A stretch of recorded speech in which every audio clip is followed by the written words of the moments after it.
Dumating na yung truck. Okay guys, oh. Ayan, oh. Oh, no? Parang nahihirapan. Diyan po sa gilid.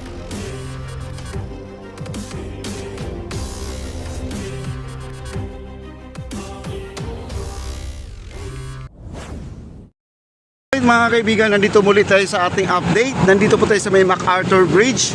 Ngayon guys, ipapakita ko po sa inyo kung ano po ang kaganapan ngayon dito sa ating Esplanade. Ito po, naglalakad po tayo, no? Ayan po ang Piatti. Ayan po ang malaking ano nila, portable boom truck na yun po ang maglilip. At saka ito na po ang ating nakikita kanina. Napakaraming poste guys, oh. Ayan, oh. At ready na. Hi sir. Okay, oh, yung mga ating kawanay nandoon sa baba guys, no? Hello sir. Okay, dito na po tayo guys. Ito napakaraming poste. No, 2, 4, 6, 8, 10, 12, 14, 16, 18, 20, 22, 24, 26, 30, 32, 36, 38, 40, 42, 44, 45, 46, 60. Ayan. Napakaraming poste guys. At ngayon, itong malaking tugboat natin, sila po ay nakasupport dito sa ating barge na to. Kasi itong barge na to napakabigat guys. Ito po ay walang makina. At doon po sa kabila meron po tayong naka-ready na po ating steel deck doon. Ang ating matting, steel matting. Parang balita ko ngayon guys, ito ay magbubuhos na sa ngayon. Machichimpuhan po natin, matutunghayan po natin kung ilan pong block ang kanilang maibubuhos ngayon, no? Ayan, nandiyan na po yung kanilang ano, yung parang elephant guys, no? Yung malaking buhos, oh, ayan, no? Dumating na po. Ayan. Dumating na yung truck. Ayan, yung truck, oh. Yung mahabang uso po yun guys. No, yun po ang selving magga-guide dito, magbubuhos dito sa ating platform na to.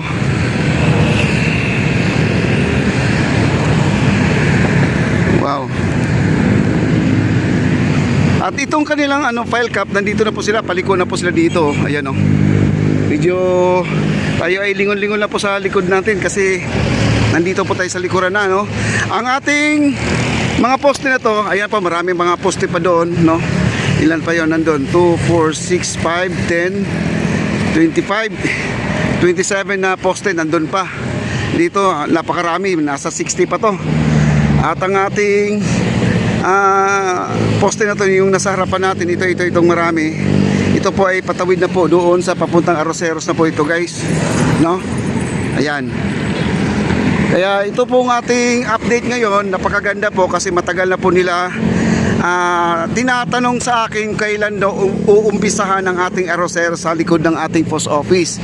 Ayan po, no? Ikikita naman po natin. Ayan sila Sir Charles, nandun po sa dulo. At ang ating mga crane. Ang crane natin dito ay lumipat na po, no? Yung kulay blue. Wala na dito yung kulay blue. Medyo alanganin na po siya dito na magbabaon ng poste. Di ko lang alam kung saan sila po pwesto ngayon. Baka uurong lang po doon sa kabila, no? Ayan, oh, ang ating poste, napakarami guys. Talagang wagas na wagas po, no? At talagang todo na po ng ating gobyerno ang paggawa ng ating Esplanade. Hindi na po nila dinahandahan. Ito po ay talagang mabilisan. Ang sabi nga nila sa 2028, sana po ito ay matapos sa 25 kilometers Baseco to Laguna Dibay. Baseco to Laguna Dibay, sana po ito ay matapos na kasi expected po talaga nyo. Pero itong ating mga kontraktor ay napakabilis po gumawa. Kita naman po natin ang gawa nila, talagang napakapulido, no? Grabe guys, oh, kita nyo naman, napakapulido, napakaganda. Ang dami pang mga nakaabang na poste. Iyan po ang nakaganda kasi dito.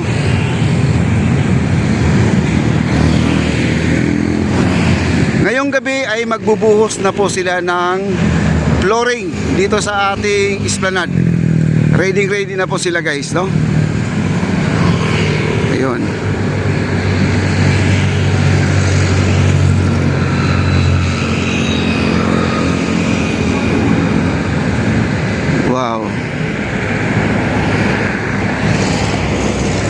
tsaka ang ilog, update, napakalinis guys, no? At low tide po sa ngayon ang ating ilog Pasig. Ayan, napakaganda, napakaaliwalas po. Ang ganda po guys, no? At talagang napaka ano na to, ang kanilang project ngayon. At hindi na po talaga to mapipigilan bilang isang Pilipino. Siyempre naman ay tayo po ay proud sa mga ginagawa nila dahil tayo po ay makikinabang po lahat ng mga Pilipino nito, no? At the best po talaga ang ating President Bongbong Marcos. Grabe. Kaya itong tugboat natin ay talagang di po talaga sila umaalis dito dahil baka naman biglang ano rin po tong ating napakaraming poste dyan. Kasi ito po ay wala pong makina yan. Kumbaga ang nagsisilbing makina itong ating tugboat. Kaya nakaangkla dito sa ating sa ating barge, mga kaibigan, ng ating tugboat. At sila din yung dati, no? Sila din yung dati naghihila dito sa ating mga poste dito. Ayan. Grabe guys. Ito na po ang pagkakataon na mapapasyalan natin ng buong Pasig guys. Pag ito ay mabubuo na po. Parang pansin ko, yata yung truck doon sa papasok dito, no? Parang nahihirapan. Diyan po sa gilid, oh. Parang di po siya makakalusot.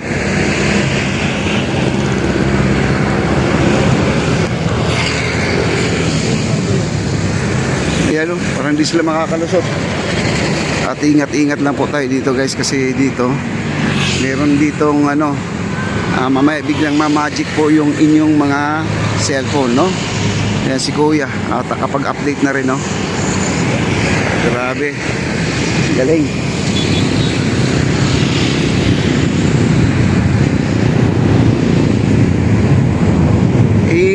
Itong tugboat pala natin, meron na siyang solar, no? Gagamit na po sila ng solar para tipid na po sila sa kanilang gas, silang kuryente.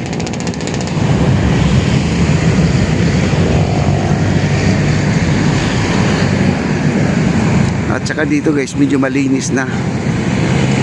Yan, o, malinis na siya, no? Yung squatter dito nakatira sa gilid, meron pang nakatira dyan sa gilid, yung maraming bakal.